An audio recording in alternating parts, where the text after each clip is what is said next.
नमस्कार दोस्तों, स्वागत है आप सभी का आपके अपने YouTube channel Rahul Saklani academy में। उम्मीद करता हूं दोस्तों कि आप सभी लोग स्वस्थ होंगे, मस्त होंगे और आपकी तैयारी काफी बेहतर चल रही होगी। तो दोस्तों, इससे पहले मैंने पॉलिटी का आपको एक टॉपिक कवर करा दिया था, प्रस्तावना यानी प्रेमबल उपदेशिका। आज हम जानेंगे पॉलिटिकल का ये एक बहुत इंपॉर्टेंट टॉपिक पॉलिटी का, वह है अनुसूचियां, भारतीय संविधान की अनुसूचियां। तो यहाँ से जितने भी क्वेश्चन बनते हैं आज सभी आपको यहीं से कवर करवा दूंगा। तो ज्यादा से ज्यादा इस वीडियो को शेयर करें और खुद भी बढ़िया करके नोट्स बनाते हुए चले मेरे साथ में, ठीक है।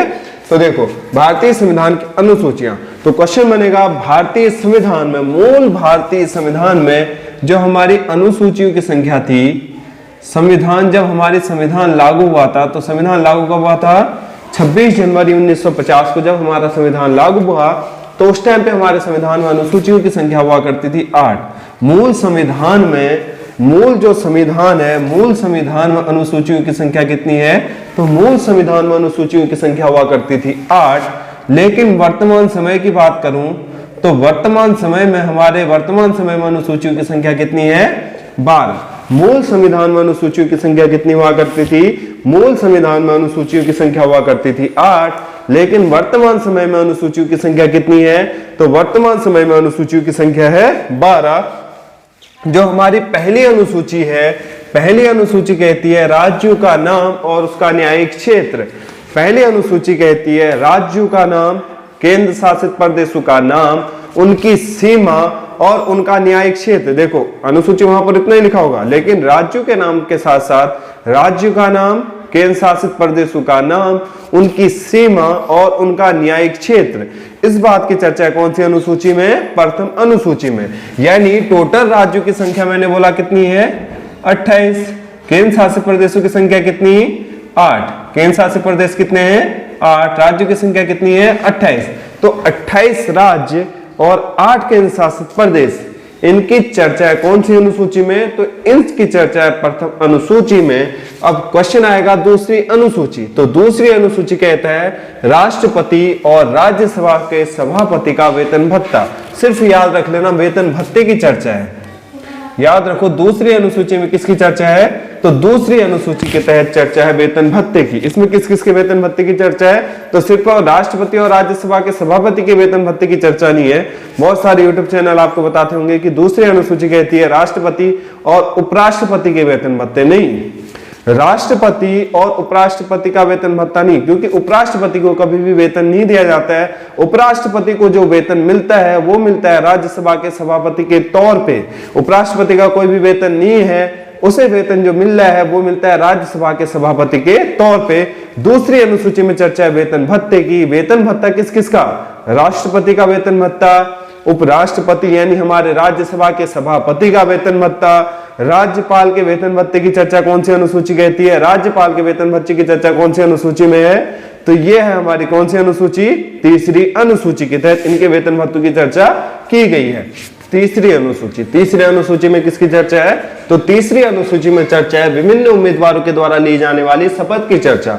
तीसरी अनुसूची में किसकी चर्चा है? विभिन्न उम्मीदवारों के द्वारा लिए जाने वाली शपथ की चर्चा है। अब विभिन्न उम्मीदवार कौन है जो शपथ लेते हैं इसके तहत? तो इसके तहत जो शपथ ली जाती है वो शपथ ली जाती है किस व्यक्ति के द्वारा? तो विभिन्न उम्मीदवारों के द्वारा जो शपथ ली जाती है, इसमें एक है हमारे लोकसभा के अध्यक्ष।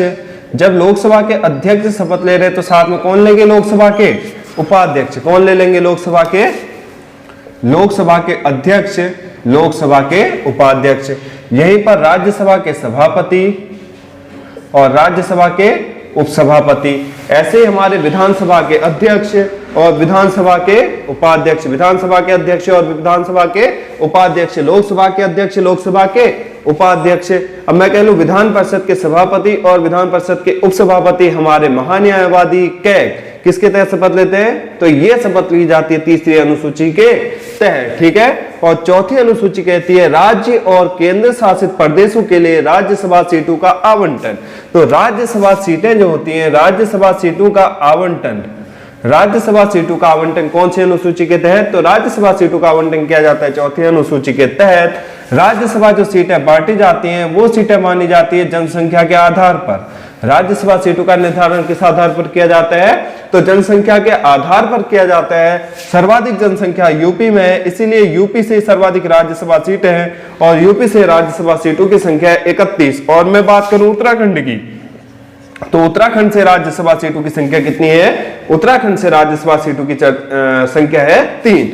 अब चौथी अनुसूची कहती है एससी और एसटी को छूट या अनुसूचित जाति या जनजाति क्षेत्रों का प्रशासन तथा नियंत्रण के बारे में उपबंध। यानी एससी और एसटी के जो क्षेत्र हैं, एससी और एसटी जाति क्षेत्रों का प्रशासन और उनके नियंत्रण के बारे में उपबंध, ये कहता है 5वीं अनुसूची। 5वीं अनुसूची में चर्चा है एससी और एसटी की। एससी और एसटी वर्ग की चर्चा कौन सी अनुसूची में?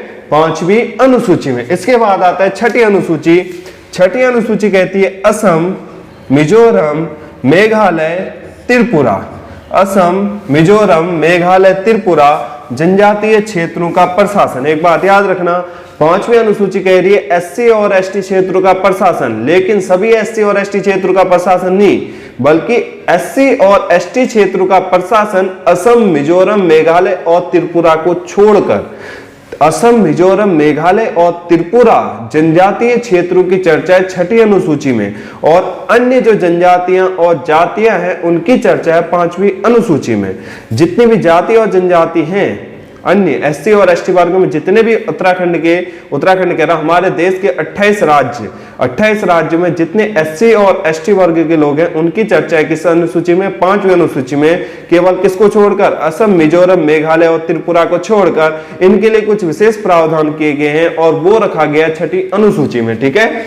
इसके बाद 7वीं अनुसूची आती है शासन की शक्तियों का बंटवारा और संसद को कर लगाने की शक्ति, यानी टैक्स लगाने का अधिकार। संसद को टैक्स लगाने का अधिकार कौन सी अनुसूची के तहत दिया गया है?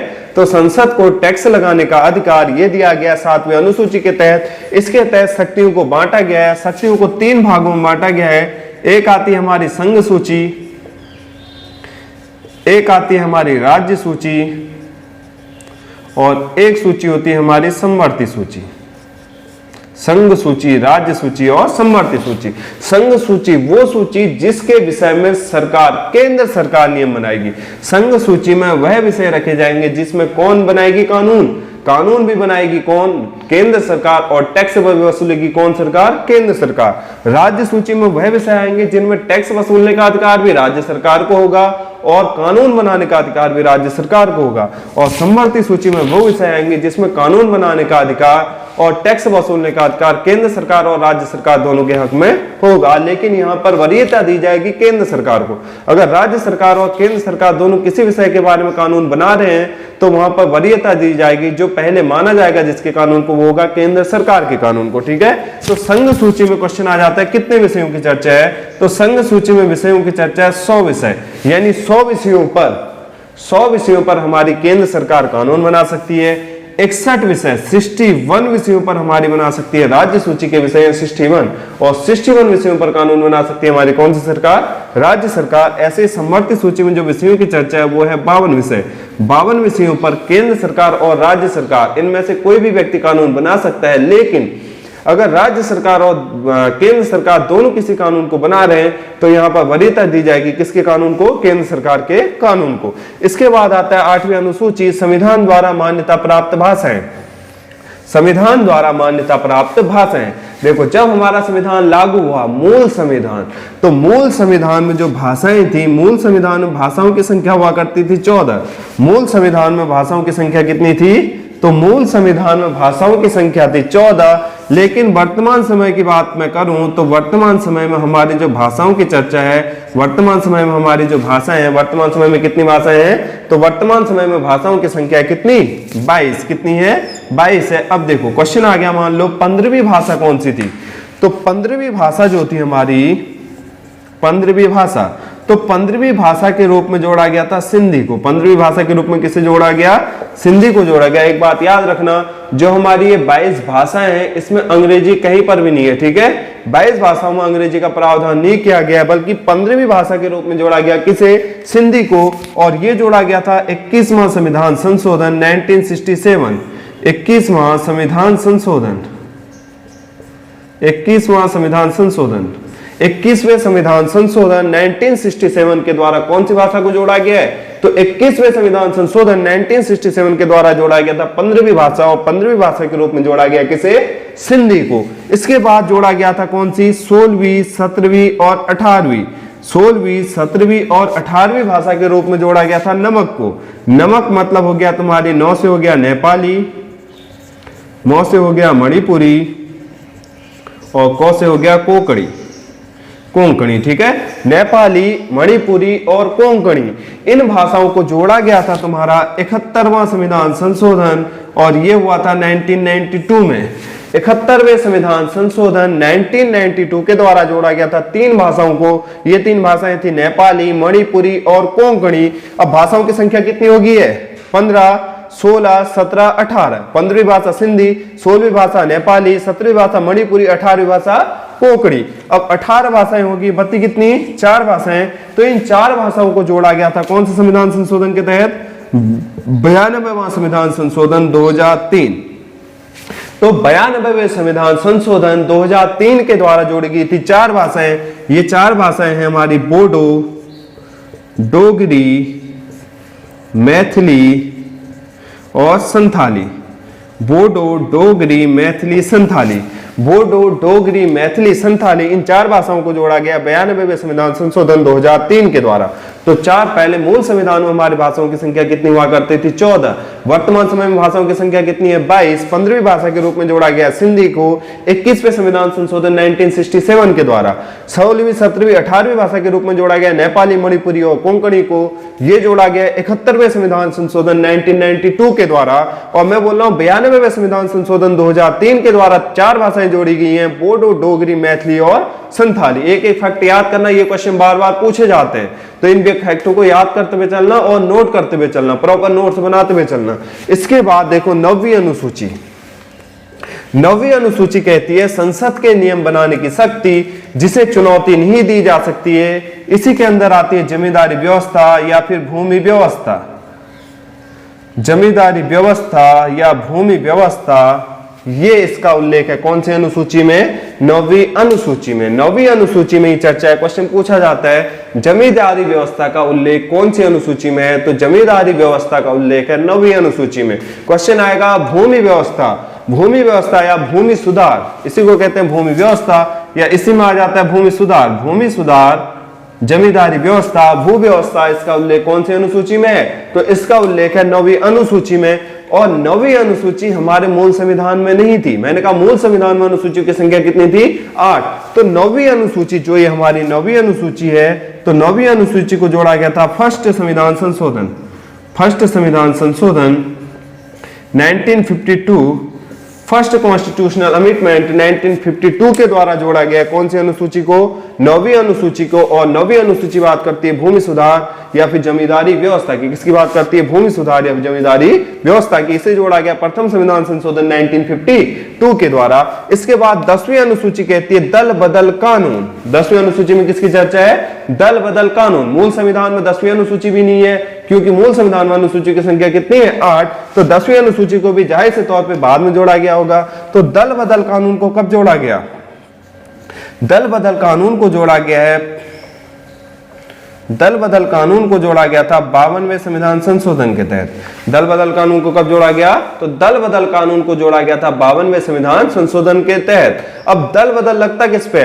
अगर 2/3 सदस्य, देखो दल बदल कानून तब लगता है जब कोई किसी पार्टी से, बीजेपी की पार्टी से कोई व्यक्ति चुनाव लड़ा और वह व्यक्ति चुनाव जीतने के बाद कांग्रेस में चला जाता है, तो उस व्यक्ति पे दल बदल कानून लगता है। उसकी सदस्यता को क्या कर दिया जाता है? चुनाव आयोग के द्वारा रद्द कर दिया जाता है। वहां पर जिस क्षेत्र से वह जीत करके आ रखा है, वहां पर दोबारा से री इलेक्शन करवाए जाते हैं। ठीक है, उस क्षेत्र में। जैसे अभी देखा होगा तुमने महाराष्ट्र में, तो तुम बोलोगे, दिमाग में आ रहा होगा कि महाराष्ट्र में एकनाथ शिंदे की सरकार बन रखी है। तो महाराष्ट्र में शिवसेना पार्टी से हुआ करते थे एकनाथ शिंदे, तो उनके ऊपर क्यों नहीं लगा? उनके ऊपर क्यों नहीं लगा दल बदल कानून? क्यों? क्योंकि वो भी किससे पार्टी से छोड़ करके गए थे? शिवसेना को छोड़ करके गए थे। तो दल बदल कानून कहता है कि दल बदल कानून 2/3 से अधिक सदस्य, अगर 2/3 से अधिक सदस्य किसी पार्टी को छोड़कर जा रहे हैं, 2/3 से अधिक सदस्य किसी पार्टी को छोड़कर जा रहे हैं तो उस अवस्था में दल बदल कानून नहीं लगेगा। अगर 2/3 से कम सदस्य किसी पार्टी को छोड़कर जाते हैं तो उनमें लगता है दल बदल कानून। मान लो तुम्हें कोई छोड़ करके जा रहा है, एक लड़की छोड़ करके गई, चलो तुम्हारे अंदर कमी नहीं थी, तुमने सोचा हमारे अंदर कोई कमी नहीं है, दूसरी आ गई, दूसरी आई, दूसरी भी छोड़ के चलेगी, तीसरी आई, तीसरी भी छोड़ के चलेगी, यानी कमी किसके अंदर है? तुम्हारे अंदर है। ठीक है, वैसे ही मैं कह रहा हूं एक व्यक्ति छोड़ के जा रहा है तो कमी उस व्यक्ति के अंदर है, पार्टी को छोड़ के एक व्यक्ति जा रहा है तो कमी उस व्यक्ति के अंदर है, कमी उस व्यक्ति के अंदर है तो री इलेक्शन करवाए, री इलेक्शन करवाने के बाद क्या होगा?